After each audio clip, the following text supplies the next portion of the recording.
Buenas tardes, bienvenidos a Expediente Final. Soy Diva Yesurún, la única diva de la televisión colombiana. Gracias por acompañarnos. Hoy hablaremos de un personaje que mezcló el éxito, la polémica y los desafíos para convertirse en presidente de la República, pero no lo logró. Hoy hacemos un repaso por la trayectoria del señor Rodolfo Hernández, el hombre, el político y el ser humano que afrontó hasta el final cada batalla por lograr sus sueños. Mire, este era uno de los que él siempre leía. Tú puedes. Realmente no conozco otro constructor que construya con su propio dinero y que no le preste a los bancos. La adversidad lo acompañó desde la infancia. Enfrentó la muerte siendo un niño. Sufrió el secuestro de su padre, la trágica desaparición de su hija y escapó de un intento de plagio. Rodolfo Hernández no solo fue empresario y político, definitivamente fue un sobreviviente.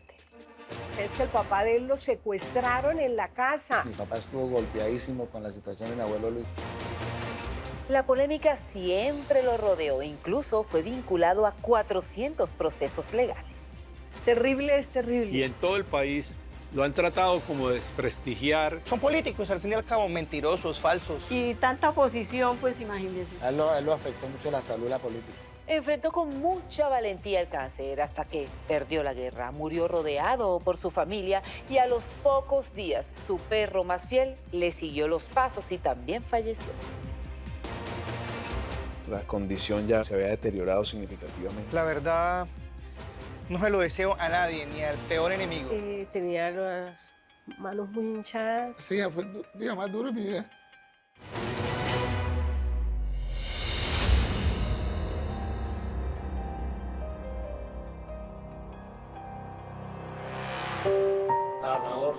Doctor Rodolfo, ¿cómo está?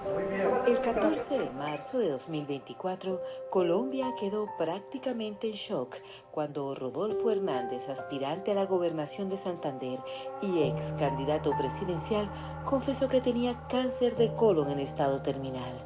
Eso ocurrió durante una audiencia por el caso Vitalogic. Gracias por haberme dado donde no es. Este recio santandereano llevaba un año luchando por su vida. Era un político muy querido que estuvo a punto de ser presidente de la República en 2022. La plata del Estado, la que pagamos todos los colombianos, no es para que se la roben los políticos. Un hombre extremadamente emprendedor, juicioso, dedicado. Y fue una persona muy veraz, muy decidida, muy clara. Porque él siempre hablaba, vamos a hacer en tantos años y planeaba todo. Siempre fue así. Mire, este era uno de los que él siempre leía. Tú puedes. Era un tipo como los que uno puede llamar berraco. Hernández saltó a la fama gracias a su historia política. Era un importante constructor que decidió apostarle al poder público. Comenzó siendo concejal en Piedecuesta, de ahí financió su propia campaña y fue elegido alcalde de Bucaramanga en 2015. Gracias a su apoyo de 77.000 votantes, su movimiento Lógica, Ética y Estética se posicionó al culminar su cargo con una favorabilidad del 85%. Desde la labor política nos dejó sembrado el chip de la lucha contra la corrupción, de la administración eficiente y sobre todo el desarrollo económico que tanta falta hace en Colombia. Creo que es de esos políticos diferentes. Yo soy un producto político, entonces vamos a ver Colombia qué producto quiere comprar.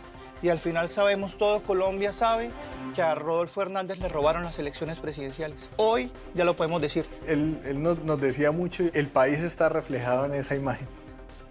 Entonces yo creo que estamos así, tal cual. Necesitamos salir de eso. Es que es una empresa donde hay 50 millones de socios que somos todos los colombianos. Muchos admiraban su origen. Era el segundo hijo de 4 hermanos. Sus padres fueron unos carismáticos campesinos de Piedecuesta en Santander que se dedicaban al cultivo de la caña, quienes hacia 1948 se vieron forzados a radicarse en Medellín, buscando un futuro mejor que fuera más seguro. Rodolfo tenía 3 añitos y desde ese entonces supo lo que era vivir con miedo. El papá tenía una volqueta, que era la de trabajo, la de recoger la caña. Y él cogía la volqueta y trabajaba, llevaba la caña al trapiche y le pagaban, ¿sí? Como cualquier obrero. Y él era muy de la mamá, no del papá, sino de la mamá. ¿Cuántas cigarreras tenían a su cargo? Habían 40. ¿40? ¿Y usted las manejaba todas? Yo me subí a un mesón alto y teníamos la fábrica allá al pie del mesón. Y ella lo contaba, cómo compraba el tabaco en Piedecuesta, cómo lo gestaba, y era la que mantenía la moralidad y la línea en esa casa. Una mujer trabajadora desde que le tocó, no tuvo papá, a mi abuela le mataron el papá, o sea, a mi bisabuelo a los 3 meses. Y ella se crió en un pueblo como Piedecuesta, que es un pueblo de garroteros. ¿Sabes por qué llama garroteros? Que se mataban a garrote. Su mamá y sus abuelos tuvieron que huir de varios municipios y territorios. En algún momento se fueron a vivir a Medellín por la pelea entre conservadores y liberales. Dejar la finca, dejar el trabajo, dejar los obreros, todo. La noche a la mañana les tocó irse para Medellín. Conoció el amor cuando tenía 24 años. La mujer que más amó después de su mamá Cecilia fue Socorro Oliveros. Se casaron mientras estudiaba en la Universidad Nacional de Colombia. Él insistía que a las 4 de la mañana. Mi papi le dijo, no, Rodolfo, a las 4 no, a las 7, no, a las 8. Bueno, se concilió, a las 7 de la mañana me casé. Sí, raro, pero bonito, ¿sabe? Tengo una foto donde yo estoy disfrazado de gato y mi papá está conmigo ahí en una fiesta de disfraces que mi mamá nos llevó. Y él era siempre lo mejor para sus hijos. Lo disfruté tanto que estoy lleno. O sea, yo estoy lleno de mi papá. Siempre me dijo muchas frases que nos dejan todavía marcadas. Usted ya tiene cédula. Eso quiere decir, usted verá lo que hace. Haber sido testigo de la manera como movieron 29 metros del edificio Cudecom de 8 pisos en Bogotá lo impactó enormemente. Eso lo hizo aferrarse más a la ingeniería civil. Esta gigantesca estructura la trasladaron hacia el sur para abrirle paso a la avenida 19. Eso fue en 1974. Fueron capaces de mover, él estuvo presente en ese momento. Y también Virgilio Barco, en la época que era alcalde de Bogotá, el ingeniero me contaba que Virgilio llegaba a hacerle seguimiento a las obras y a buscar que se ejecutaran. Su primer trabajo, él me contaba que fue en caminos vecinales en la gobernación de Santander. Una vez un agente del municipio de Florian conocían a Rodolfo porque muy joven abrió la vía al municipio. Fue un constructor muy admirado porque gracias a su empresa se crearon muchas soluciones de vivienda en su departamento. Y él siempre era pensando en hacer, en construir, y voy a hacer esto, y vamos a hacer esto, y pintaba, hacía planos en el cuaderno. Tengo el plano, inclusive, lo tengo por ahí en un cuaderno todo amarillo, de la primera casa que hicimos en Piedecuesta. Piedecuesta en Girón, yo creo que el 80% de su casco urbano lo construyó el doctor Hernández. Lo último que él hacía era hacer buenas obras para la gente, entregarles un buen diseño y una buena casa a la gente. Se inclinaba mucho con los últimos proyectos que hizo de vivienda de interés social porque a él le gustaba mucho que la gente pudiera adquirir su vivienda. Y muchas personas se acercan a la sala de ventas y me dicen, yo compré una casa con el ingeniero hace 30 años.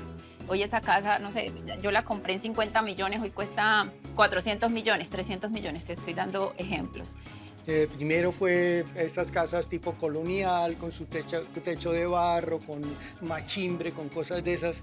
Y después de que vio las bondades del minimalismo y cuánto le gustaba, nunca más volvió a poner una teja de barro. Él era como un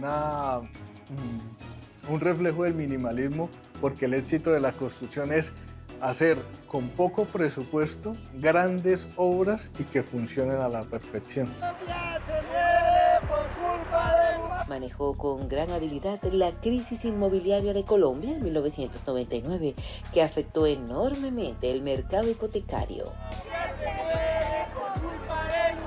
Pero sí, varias empresas acá en Bucaramanga quebraron y de hecho el Plan 100 fue el que lo sacó a flote del tema, porque es que eso era casi que a nivel nacional. Todos los constructores medio quebrados, todos llenos de deudas, nadie quería comprar un inmueble, los bancos quebrados, el Lupac se los comió a todo el mundo. Tenía como 30.000 millones de pesos de deuda, se los debía al Banco Colpatria y a otros bancos, y el doctor se fue para donde los gerentes y les dijo, yo les pago si ustedes no me ahogan. Y así pasó. Después ya vino su idea de decir, no, ya no más bancos, yo también puedo hacerlo y hacerlo solo, y arrancó con sus créditos, magnífico. Plan 100 cuotas fijas, sin cédula, sin nada, sin documentos, adquiera su casa, su inmueble con nosotros. Ahí salvó la empresa. Sí, claro, mucho porque muchos clientes no podían acceder a los créditos con las corporaciones de ahorro. Entonces eso les permitió a ellos adquirir su vivienda con la empresa. Digamos, el ingeniero, ese tema de la calidad, él decía, no, llegue con su cédula y con su cédula yo le presto para que tenga su casa. Su corazón se partió en 1000 pedazos cuando una célula de las FARC secuestró durante 135 días a su papá, mientras se desplazaba de Bucaramanga a Barrancabermeja, dejando una honda herida en la familia.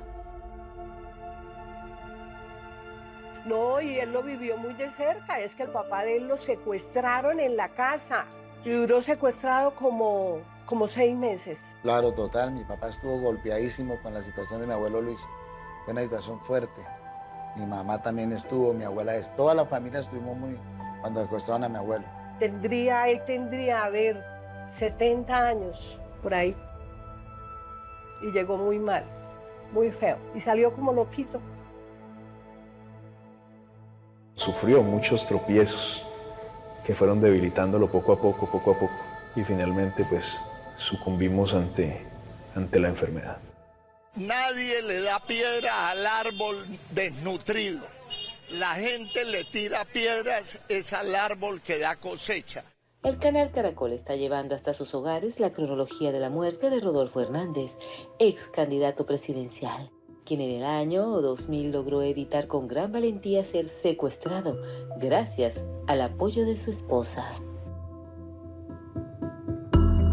Nos íbamos para la oficina, él entraba a la de él y yo entraba a la mía. Un tipo lo agarró aquí de atrás de la camisa, le arrancó todos los botones. Lo iban a secuestrar por un pelo, no se lo llevaron. Porque yo lo agarré así de la camisa, se cierra la puerta del ascensor, el tipo, o sea, Rodolfo quedó dentro del ascensor y el tipo quedó por fuera. Yo lo vi, yo salí corriendo. Sin embargo, en 2004 enfrentó el doloroso secuestro y la desaparición de su hija Laura Juliana. Supuestamente fue a manos del ELN, un dolor del que jamás se recuperó. Me tocó amarrarme los calzones y enfrentar este dolor. Sí, mi hermana era una mujer buena, era los ojos de mi papá. Ella estaba estudiando Derecho en esa época y tenía unas compañeras en la universidad y en esa época sí inventaban que se iban para una finca, no sé qué. Yo nunca supe, la verdad nunca supe. Ella está en el apartamento conmigo y de un momento se fueron para una finca a Ocaña. Ya a los 2 días me llamaron. Entonces yo inmediatamente llamé a mi papá, que papá pasó esto, secuestraron a Juliana, están pidiendo tanta plata. Y ese grupo se la entregó a la guerrilla, creo que al ELN. Y nunca supimos. Nunca supimos. Yo creo que en su cautiverio a mi hermana la dieron de baja. Hernández era muy relajado a la hora de expresar sus ideas, admirado por unos y criticado por otros. Siempre decía lo que pensaba y sentía sin medir las consecuencias. lavaperros. ¿No se arrepiente? Él es simplemente un fletado de la politiquería para que me ataque. Por ejemplo, él siempre me decía, mijo, lo concreto motiva, no me dé vueltas, ¿qué quiere? Y así era para todo, esa era su actitud, era proactivo. La entrevista duró 2 minutos porque llegó y me dijo, yo como que a usted lo conozco. Le dije, sí, doctor, hemos trabajado juntos desde Corpal. Y dijo, sí, usted es primo de Hernando Gómez, está contratado, no se preocupe. Es el clásico santanderiano, que hablamos duro, somos groseros, fastidiamos, pero somos claros y sinceros. Él nunca tuvo filtros para comunicar. Sin trabajo no hay paz. Mi papá era una persona muy directa. Cuando decía sí es sí, no es no. La democracia es eso, crítica constructiva con argumento. Que era grosero, pues sí, las groserías de siempre, desde chiquito, yo creo. Empezó el fin de la prohibición de la robadera de los recursos de ustedes. Más manoseadas que las prostitutas vuelto buches. Fue un dicho en general que lo dijo y eso la gente lo malinterpretó un montón y siento que ahí también pues le cayeron, pero vuelvo y te digo, él era muy respetuoso para tratar a uno. Es más, en la constructora hay más mujeres que hombres. Con el arrecherón que tuve ese día, que estaba por encima de mi salud, la defensa de los intereses de los bumangueses. Yo que estuve 30 años con él, no le puedo decir que no hubo un solo día que él me regañara, me gritara. Era muy próspero en los negocios. Se decía que tenía amasado una millonaria fortuna. Sin embargo, se caracterizaba por su sencillez y carisma.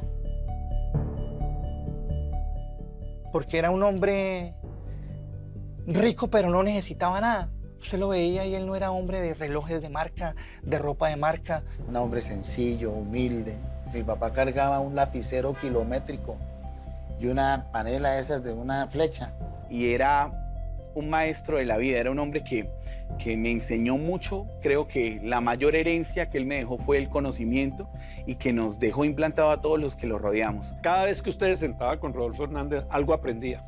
Él decía, piense que pensar es gratis. Él tenía un dicho que decía, llegar 15 minutos antes es llegar tarde. Póngale lógica a las vainas. Y lo otro que decía es, si esa fuera su plata o eso fuera suyo, ¿usted haría eso? Siempre decía que no había que gastar todo lo que uno se ganaba, que tocaba dejar para ahorrar, que tocaba invertir. Viajar por el mundo era una de sus grandes pasiones. Le encantaba analizar el entorno arquitectónico de cada ciudad a donde llegaba. Sí, exacto. Mire, ahí está el pintado, ¿sí ve? Yo no estaba con ellos en esa época, no sé cómo fue. Y lo que más me gustaba es que caminábamos. Papá decía, el que va a ir a Europa tiene que caminar, si no, quédese. Lo único que le encantaba era ver edificios de grandes arquitectos del mundo. Viajamos a Nueva York, viajamos a Buenos Aires, a Chile. Nos gustaba mucho investigar ciudades en las que hubiera muy buena arquitectura, como para saber qué se sentía estar al lado de una edificación de estas. Tan así que lo único de lujo que yo le conocí en la vida fue un apartamento en Bogotá que lo hizo un arquitecto que se llama Richard Meier. Y lo compró porque lo hizo Richard Meier, que es una de las vacas sagradas de la arquitectura mundial. No se demoraba mucho. Su perro, Narco José, lo hacía volver a casa prontamente. A ver, ¿sí o no? Por favor, con postura. Yo lo compré y el día le dije, papá, este es el perro de la casa. Y mi papá lo empezó a querer porque era bonito también físicamente y empezó a adoptar la personalidad de mi papá. Eso era lo más raro. Todo el tiempo con él, a donde iba lo llevaba. Muy cariñoso era con el perrito. En medio de su apariencia de ser rígido y estricto, él era una persona muy noble, muy compasiva. Él siempre estaba muy pendiente de su gente. Siempre quería que su gente estuviera bien, los que trabajaban con él, los que lo acompañábamos, que estuviéramos bien. Todos los días nos dejaba mensajes. Todos los días está pendiente de nosotros. Adoraba a mi sobrino Rodolfo José, que también es tocayo. Es más, el día que nacieron a cada nieto le regaló un lote porque él todo era con capitalismo y con tierra. Era un hombre de retos y a sus 70 años logró ser alcalde de Bucaramanga teniendo su propio movimiento político. Un hombre ya de 70 años y cambiar de ser un constructor exitoso para ponerse a hacer política, pues lógicamente que fue su sueño. Necesito algo más en mi vida que me dé ese fuego interno. Y dijo, vamos a meternos a la política, porque él estaba indignado, que él decía, yo pago 20 millones diarios de impuestos y yo no los veo en la calle. Él como empresario le costaba pagar impuestos y ver cómo se derrochaban la plata. Y creo que de ahí conocía la administración pública y también despertó como ese sentimiento a su avanzada edad de hacer algo por servirle a la ciudad y al país. Y me decía, oiga, el que tiene plata, el que tiene empresa, el que tiene amigos y consigue las cosas campalancas, el pobre pendejo del pueblo le toca ir a hacer las colas y todo. Entonces está bien que haga la cosa, pero que sea rápida, que le solucionen, que nosotros estamos es para eso. Y al que tiene la empresa, pues que le paguen para que pueda mantener bien la gente. Yo no conocía el norte. Y mire, el día que yo conocí eso, ese día yo dije, le voy a ayudar a este hombre. Y se hizo una campaña linda. No tengo sino buenos recuerdos. Y le recogimos firmas, muchísimas firmas, creo que en ese entonces recibimos como 70.000 firmas, pero bueno, alcanzamos a meter 50.000, que era lo reglamentario. Recibió a la ciudad bonita con serios problemas administrativos y muy a su estilo, la puso en marcha. Yo creo que el ingeniero hizo muchísimo y yo creo que él demostró que sí se podía. Le deja a Bucaramanga lo más limpio, que era acabar la corrupción política. La saca, la destierra.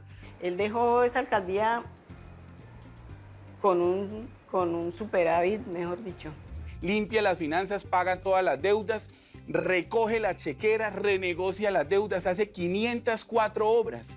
Termina obras inconclusas como el Mesón de los Búcaros, el Teatro Santander, el Centro de Convenciones Neomundo, el intercambiador de la Carrera 15 con Quebrada Seca, obras que habían dejado en el olvido los gobiernos anteriores. Hicimos obras importantes, casi 500 obras en el norte de Bucaramanga, escuelas. Hicimos salones sociales impresionantes. Él creó un taller de arquitectura. La idea era de que los proyectos que se hicieran para las ciudades no salieran tanto a licitación, sino los desarrollara internamente un taller de arquitectura con alto diseño donde estuvieran trabajando internamente en la alcaldía bajo, digamos, la sombra de él. Es un hombre que desde las 3:30 de la mañana ya estaba tirando teléfono, llamando a la gente, pidiendo información, se iba, no se dejaba meter los dedos en la boca. Como ingeniero que era, iba y revisaba las obras, hacía preguntas, miraba avances. Y empieza a tener muchos problemas porque trataba de hacer su vida como era en la parte privada, como era en su empresa. Oiga, hágase. ¡No es así! ¿Cuándo El país aún recuerda la bofetada que le propinó al concejal de Bucaramanga, John Jairo Claro. Ahí quedó en evidencia la templanza de su temperamento. Si no me da este contrato, no voto. Pues lo vamos a poner en evidencia. Su primera desbordada de emoción que no fue calculada fue cuando le pegó al concejal una cachetada, pero aquí. Y él pues le decía a las personas las cosas como las sentía y como creía él que eran. Eso le abrió muchos enemigos, pero también fue punto de partida en donde la gente decía, este político me dice la verdad. Es mejor decir la verdad que echar mentiras y tapar. La gente siente mejor la verdad. Por eso, renuncié a la política y a los políticos, pero no a decir lo que la vida me está hoy enseñando. Gracias a su particular forma de actuar, enfrentó 400 procesos entre penales, judiciales y disciplinarios, de los cuales 80 siguen abiertos. Incluso hoy en día su esposa sigue librando esas batallas. Se metió en problemas de disciplinarios y en problemas, él me decía, tenía una carga de disciplinaria porque porque él lo que necesitaba era que se hicieran las cosas bien. Rodolfo Hernández entra y se enfrenta a toda una clase política, a un procurador del Partido Liberal, a un contralor enemigo, a una fiscalía manejada también por políticos, que para nadie es un secreto.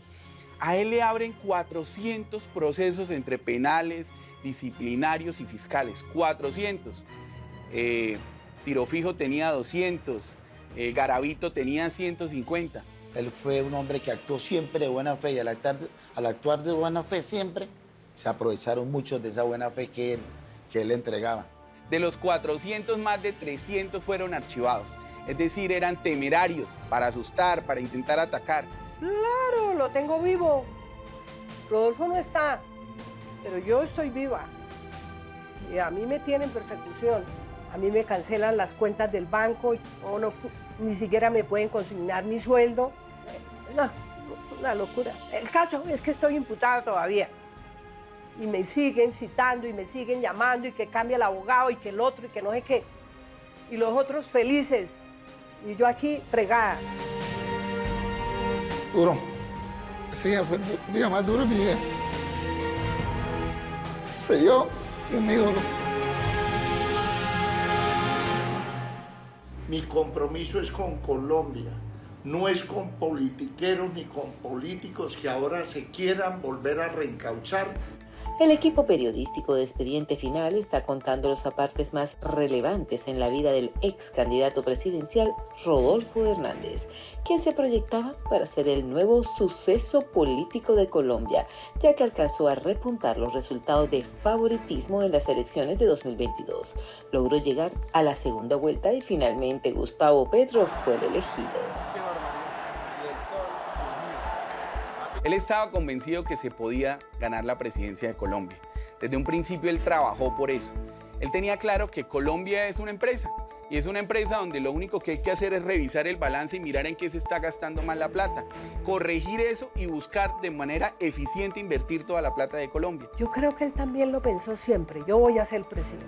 Yo soy el presidente. ¿Sí? Y eso para él fue terrible. A pesar de que mucha gente hoy dice, ay, es que a Rodolfo le dio miedo. Bueno, pues él las cuentas que tenía era que se podía ganar. El Partido Liberal, el Partido Conservador, el Partido de la U, Claudia López del Partido Verde, todos se fueron con Gustavo Petro. La presión del sistema fue bastante fuerte. Son políticos, al fin y al cabo, mentirosos, falsos, por más de que se disfracen de centro, de derecha, de periodistas, todos son iguales. Todos quieren quedar bien con todo el mundo.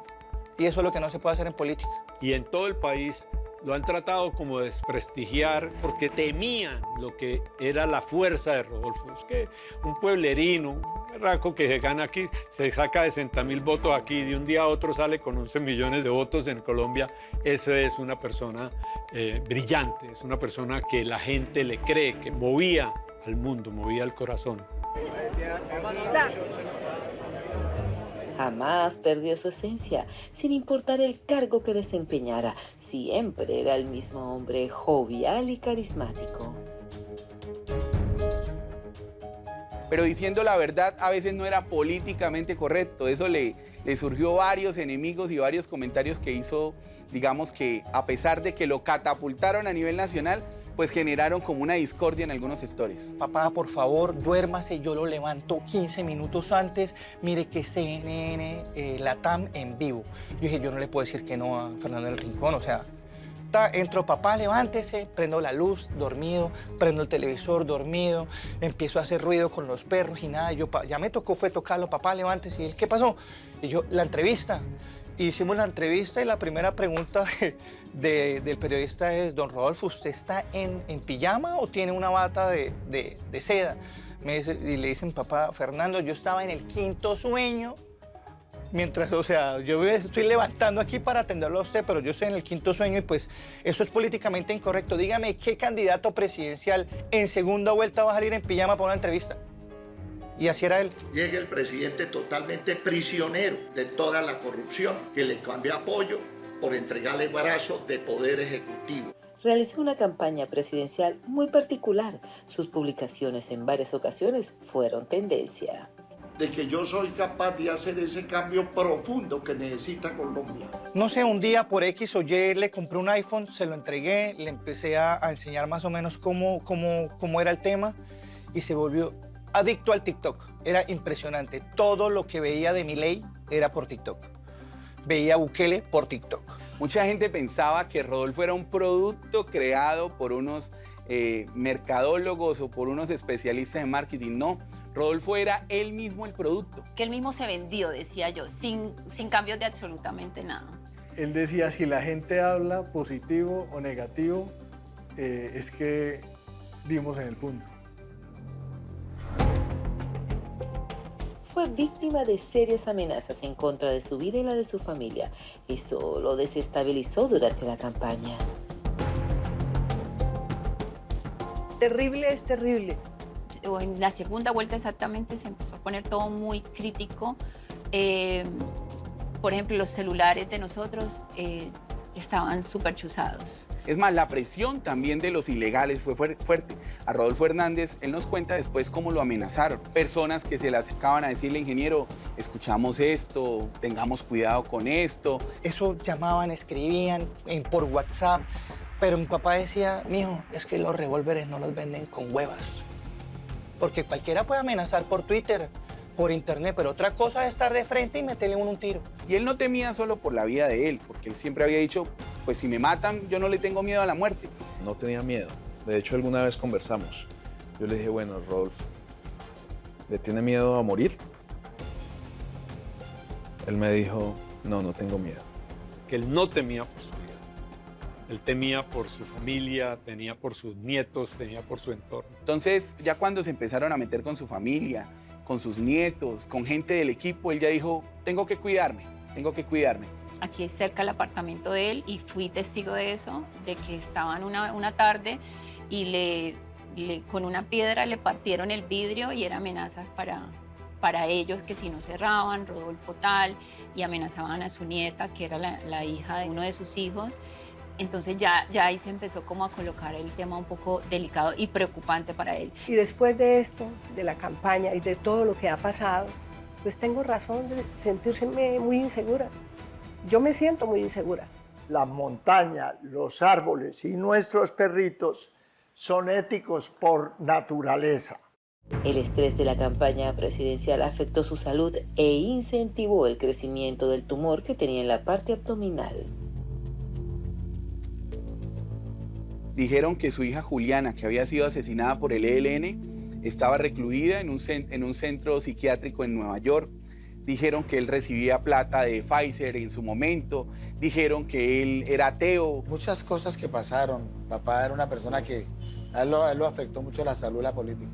Y tanta oposición, pues imagínense, entonces eso yo creo que eso le ayudó también para que se enfermara más rápido. Ese día uno de los médicos que estaba en la junta médica muy importante aquí en el HC, le dice, doctor Rodolfo, es que usted por estar metido en esto se descuidó, Rodolfo. ¿Usted qué médico lo veía? ¿Qué hacía?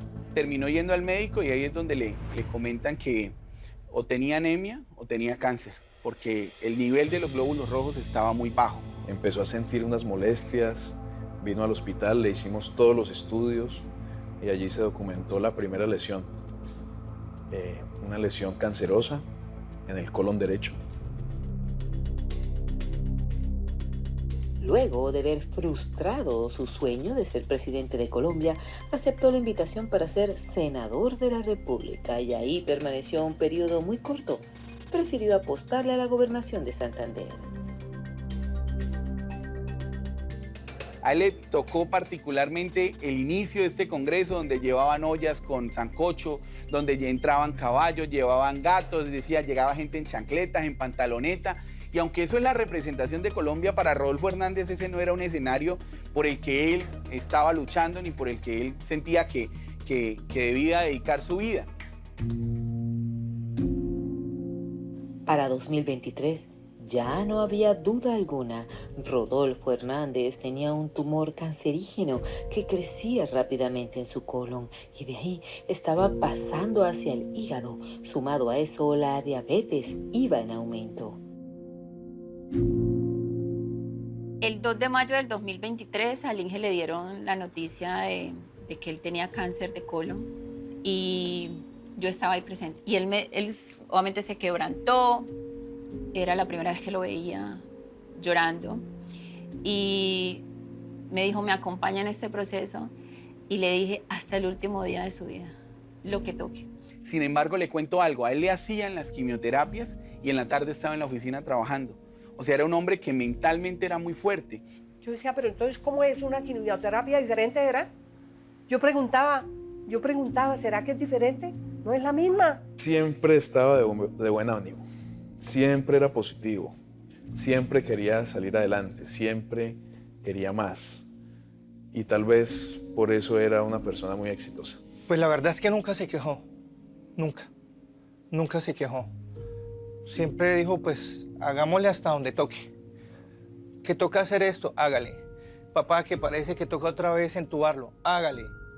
Yo decía, Dios mío, o sea, son cosas que la gente no se da cuenta, solamente eso lo vive la familia y el enfermo, no más. Cuando entonces ya uno aprende que un día que gane de vivir, esa es una berraquera. Y eso era Rodolfo, un día, pero hay que estar bien. Nada lograba detenerlo. Aquel hombre fuerte dio un ejemplo de valentía al seguir trabajando mientras luchaba contra la muerte. De paso, iba dejando todo organizado para que el día que faltara no hubiera traumatismos. Lo vimos como muy optimista, también muy preparado y nos hablaba claro, nos decía, hay posibilidad de que yo me muera. Entonces preparemos todo por si eso sucede. Porque él siempre hablaba de la muerte, él decía que morirse es como uno quedar en un sueño profundo. Entonces él lo veía como que la muerte no le temía, pero sí siento que le preocupaba a sus hijos y su familia.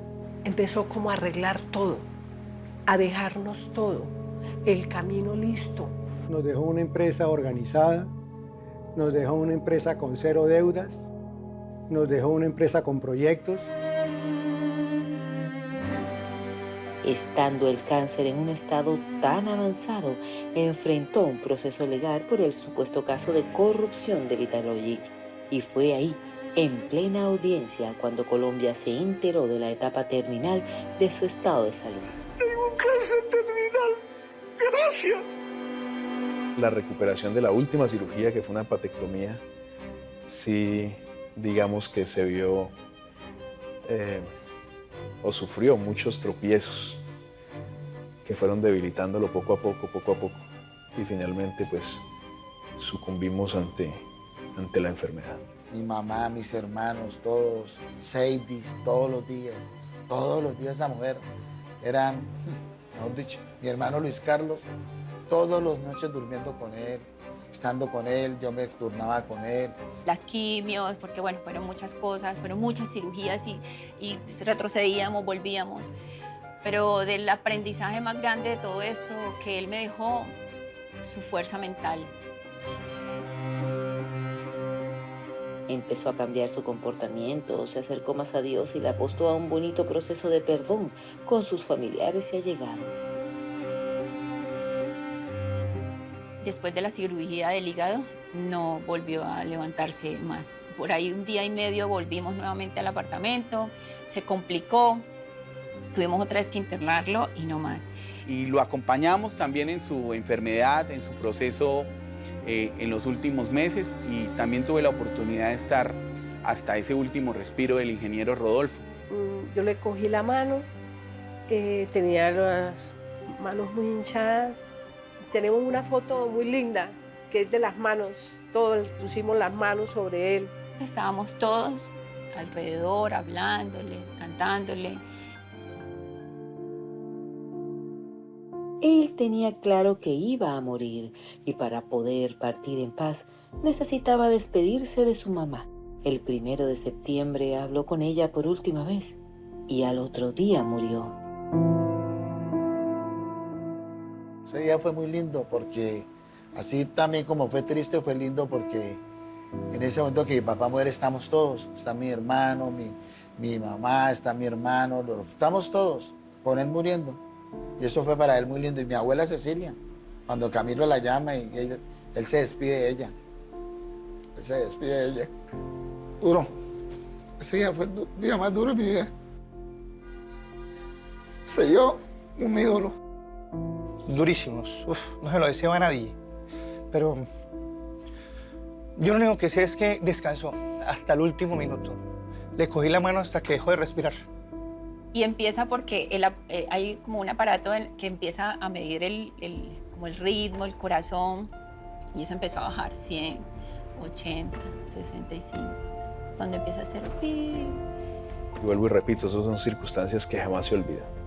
Tuve la oportunidad de estar allí, cerrar sus ojos, extraer el tubo que lo conectaba al ventilador mecánico y despedir a un amigo. Unos días después murió su fiel mascota, Narco José.